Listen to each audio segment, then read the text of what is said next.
हाय friends, अस्सलाम वालेकुम। Welcome back to my channel. तो देखिए फ्रेंड्स, यहाँ पर मैंने इस वाले स्केल को ख़रीद लिया है। काफ़ी टाइम से मैं इसको यूट्यूब पे देख रही थी।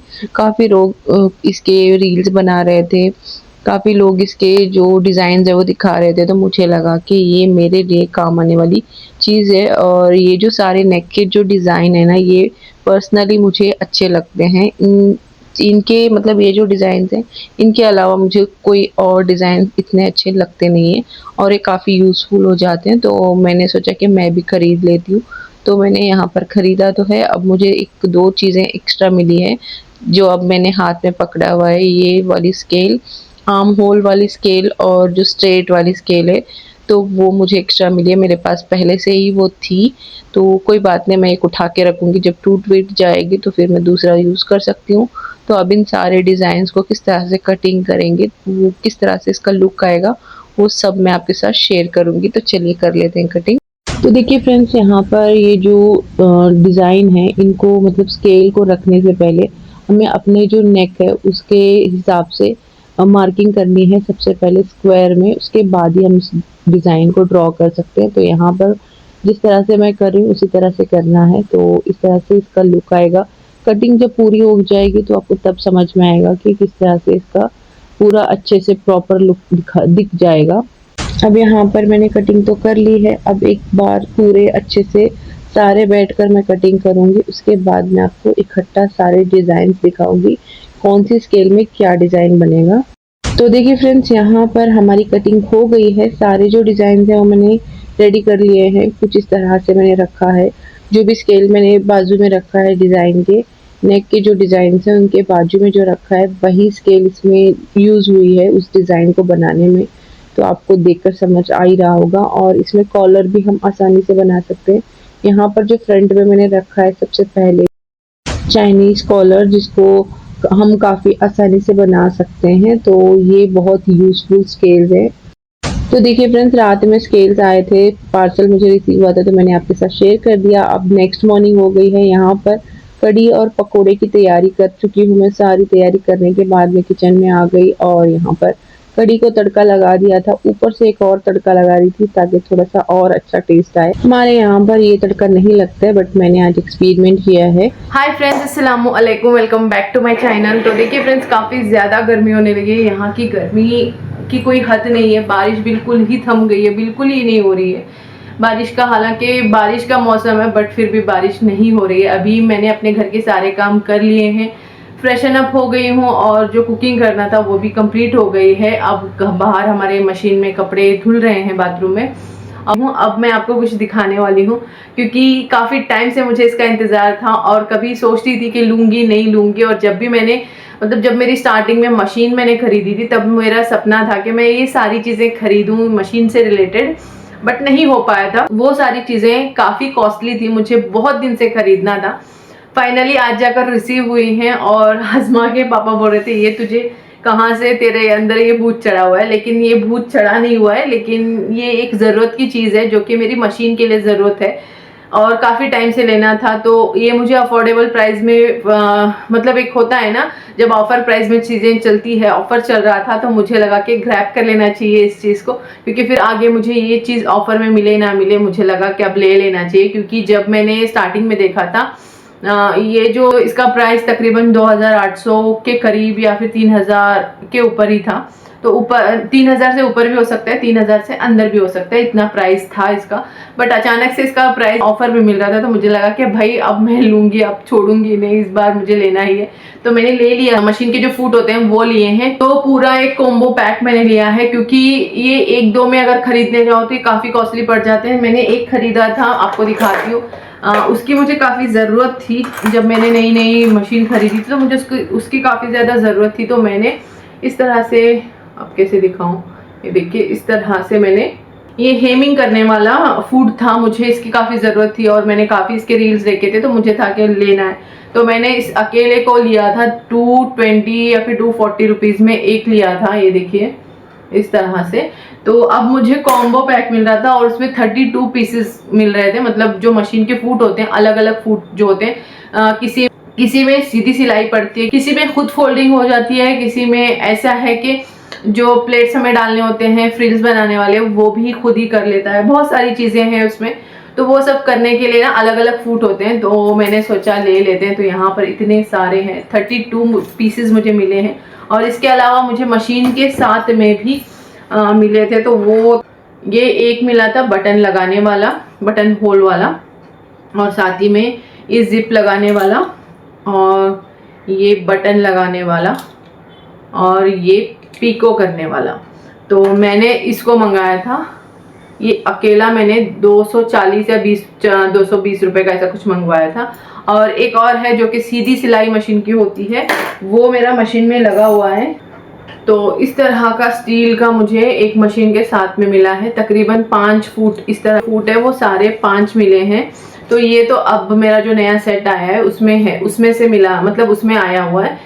मशीन के साथ में मुझे स्टील का आया हुआ है। तो ये ऐसे मुझे फूड्स मिले हैं, मशीन के साथ 5 मिले हैं, और मैंने एक मंगवाया था। तो मुझे इसकी ज़रूरत पड़ती है, फालतू बिल्कुल भी नहीं है। इसमें काफ़ी डिज़ाइन हम बना सकते हैं, एम्ब्रॉयडरी बना सकते हैं, बहुत। और जब भी मैं कुछ करूँगी आगे इन फ्यूचर, तो मुझे इसकी ज़रूरत पड़ेगी। ये मंगवाना ज़रूरी था। जब मेरे पास एक ऑटोमेटिक मशीन है तो उसकी जो भी ज़रूरत की चीज़ें हैं मेरे पास अवेलेबल होनी चाहिए। अगर जब भी ज़रूरत पड़ेगी तो फिर मुझे अलग अलग से एक एक चीज़ नहीं खरीदना पड़ना चाहिए आगे इन फ्यूचर। क्योंकि एक जब मंगवाया मैंने तो वो मुझे समझ लीजिए 250 रुपये का एक पड़ा है। तो फिर मुझे हर एक एक मंगवाने के लिए बहुत ज़्यादा पैसे इन्वेस्ट करने पड़ेंगे। इससे अच्छा है कि जब मुझे ऑफर प्राइस में मिल रहा है तो मैं ले लेती हूँ।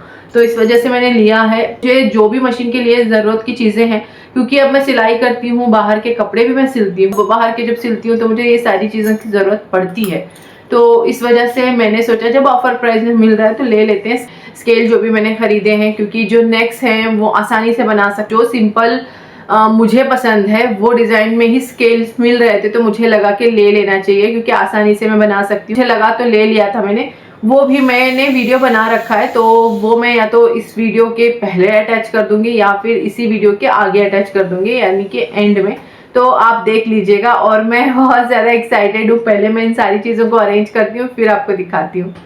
तो देखिए फ्रेंड्स, यहाँ पर कुछ इस तरह से इसका बॉक्स है, और काफ़ी इसका जो बॉक्स है ना, इसके अंदर का जो स्पॉन्ज है वो अच्छा है। बॉक्स भी इतना है, इतना अच्छा भी नहीं है, बट मैंने सोचा कि ये जो फोम है ना, फोम शीट जो है ऊपर से अलग थी, नीचे से जो शीट आप देख रहे हो ब्लैक कलर की वो अलग थी। तो इससे में क्या हो रहा था कि जो भी फूट है वो रख रहे थे तो वो निकल कर बाहर आ रहे थे। मैंने क्या सोचा कि दोनों फोम शीट को जॉइंट कर देते हैं। जॉइंट करने से क्या होगा, जो भी मैं फूड्स इसमें रखूंगी वो आसानी से टिके रहेंगे, बिल्कुल भी बाहर नहीं आएंगे। अगर बाहर आएंगे, अगर बॉक्स गिर भी जाएगा तो वो टूटने का डर रहेगा, इस वजह से। तो बस यहाँ पर सारे जो फूड्स थे उनको मैंने कुछ इस तरह से अरेंज कर लिया है, क्योंकि इसी तरह से वो मुझे रिसीव हुए थे। बस जब मैंने निकाला तो वो पूरे एकदम से मिक्स हो गए थे, तो मैंने कुछ इस तरह से इनको अरेंज कर दिया है। जो मेरे पास थे वो भी मैंने इसी में डबल टेप लगा कर रखा है, क्योंकि ना सारे फूड्स एक जगह पे एक ही इस चीज़ में मुझे मिलेंगे। जैसे इस बॉक्स को मैं अगर निकालूंगी तो जब भी मुझे यूज़ करना होगा तो ये आसानी से मैं यूज़ कर सकती हूँ, कुछ भी मुझे इसमें से चाहिए होगा। तो अभी मशीन के सारे फूड मैं इसी तरह से रखूंगी। तो देखिए यहाँ पर इसको उल्टा करेंगे तो भी नहीं गिर रहे हैं, क्योंकि मैंने इसको अच्छे से सिक्योर कर दिया है। तो इस तरह से मैंने रखा है। और ये जो स्केल है, मैंने तो इसको इसका किस तरह से यूज़ करना है, किस तरह से इसकी कटिंग करना है वो मैंने दिखा दिया है। बॉक्स के पीछे डिटेलिंग दी गई है कि कौन से डिज़ाइन में कौन सा फूड यूज़ होता है, तो इस तरह से दिया हुआ। तो देखिए फ्रेंड्स, यहाँ पर मैंने ये फ्लावर फूड मंगवाया है मशीन के लिए। ये भी एक मेरे लिए यूज़फुल चीज़ है। तो दिखाती हूँ क्या मैंने मंगवाया है।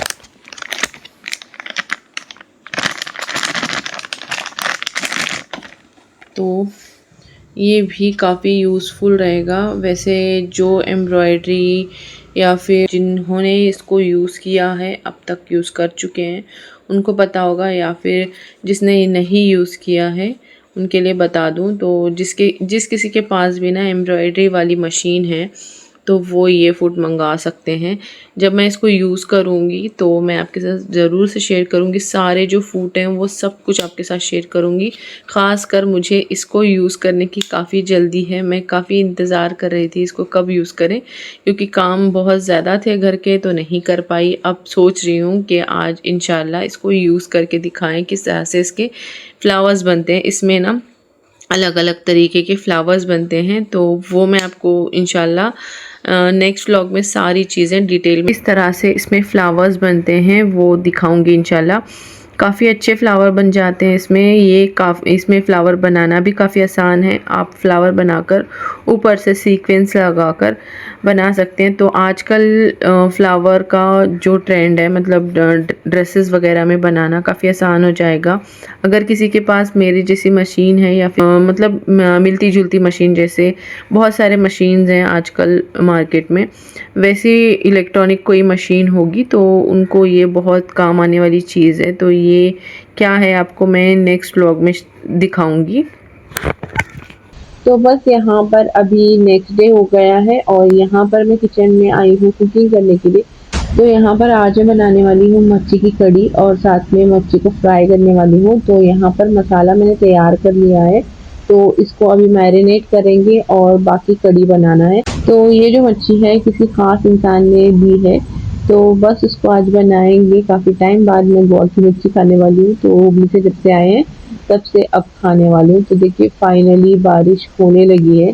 जब हम हुबली से आए थे तब स्टार्टिंग में बारिश हुई, फिर उसके बाद बारिश रुक गई थी, बिल्कुल ही थम गई थी, बारिश हो ही नहीं रही थी।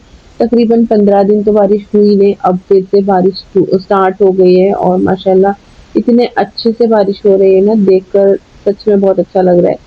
और बारिश थी और शाम का टाइम था, तो मैंने सोचा कि चलो फैमिली के लिए कुछ हल्का फुल्का छोटा सा स्नैक्स बनाते हैं। यहाँ पर मैंने सारे पापड़ तल लिए थे, अच्छे से फ्राई कर लिए थे। उनको फ्राई करने के बाद मैंने ऊपर से लाल मिर्च थोड़ा सा ऐसे स्प्रिंकल कर दिया। फिर मैंने प्याज, हरी मिर्च और धनिया को कटिंग कर लिया था बारीक चॉप करके। उसमें मैंने चाट मसाला, थोड़ा हल्का सा नमक, साथ में लाल मिर्च डालकर मिक्स कर लिया। उसके बाद ऊपर से इस तरह से जो पापड़ थे उसमें डालकर दे दिया था अजमा और अजमा के पापा को। दोनों को बहुत अच्छा लगा, मैंने भी खा लिया। अब ये जो क्लिप है ये सैटरडे की है और यहाँ पर मैं और अजमा मिलकर बना रहे हैं चोंगे। तो वैसे तो शहादत के दिन हमारे घर में पहले बनाया जाता था, अभी 2 साल से हम नहीं बना रहे हैं, लेकिन 2 साल से हमने कुछ चोंगे वगैरह नहीं खाए, तो मन किया। काफ़ी ज़्यादा रील्स वगैरह देख रहे थे तो मैंने सोचा कि आज बना लेते हैं। तो मैंने और अजमा ने बैठकर चोंगे बनाए साथ में। यहाँ पर अभी नेक्स्ट मॉर्निंग हो गई है, तो यहाँ पर मैं बना रही हूँ खिचड़ा। तो यहाँ पर खिचड़े के लिए प्याज को मैंने चढ़ा दिया है फ्राई होने के लिए। यहाँ पर मैं भून रही हूँ भाजी, यानी कि जो मेथी की भाजी होती है वो भून रही हूँ। इसके साथ मैं पालक की भाजी भी ऐड करूँगी, बाद में जब धोऊंगी तो दोनों मिलाकर धो लूँगी। कटिंग मैंने कर रखी है। और यहाँ पर देखिए मैंने टमाटर कट करके रखे हैं, थोड़े से ज़्यादा ही लग जाते हैं खिचड़े के लिए। और यहाँ पर आलू और बैंगन कट कर दिया है। साथ में यहाँ पर सारी तैयारियां हो गई है। यहाँ पर जो चुटकी मुटकी होती है उसको भी भून कर रख लिया है। यहाँ पर जो दाने थे ना वो अच्छे से गला कर रख लिए हैं। और यहाँ पर मैंने इस बार जो दाने हैं उनको बाहर से मंगवाया था, मतलब अलग सब मिलाकर मैं अपने तरीके से भिगोती थी, लेकिन इस बार हमें रेडीमेड सारी चीज़ें मिक्स मिली थी, तो चावल मुझे इसमें ऐड करने की ज़रूरत नहीं पड़ी, तो मैंने चावल नहीं ऐड किए। अब यहाँ पर तड़का मैंने लगा दिया, तो सारा मतलब मटन और साथ में सब्जियों के साथ में ही लगा दिया। यहाँ पर जो दालें थी उनको अच्छे से गर्म होने के लिए चढ़ा दिया। जब तक गोश्त गल जाएगा तब तक ये भी गर्म हो जाएगा, वरना फिर टाइम हो जाएगा। ऑलरेडी काफ़ी टाइम हो गया था। अब कुकर की लिड को लगाकर सीटी लूँगी मैं तकरीबन 4 से 5। और यहाँ पर आप देख सकते हैं हमारे किचन की हालत बहुत ज़्यादा मेसी हो पड़ा है। तो सारी चीज़ें उठाएंगे और मटन ना अजमा के पापा कुछ ज़्यादा ही लेकर आए थे, 2-2.5 किलो शायद लेकर आए थे। तो उन्होंने कहा था कि 1 केजी डाल देना, बाकी उठाकर रख देना। लेकिन मुझे लगा कि पहले तो मैंने निकाला था, फिर मुझे लगा कि खिचड़े में मटन ना हो तो अच्छा नहीं लगता, तो फिर मैंने डाल दिया। अब ये उठाकर रखने वाला मटन था। अब यहाँ पर नींबू को कट करना है, बाकी सारे जो मसाले के डब्बे हैं उनको उठा के रख देना है।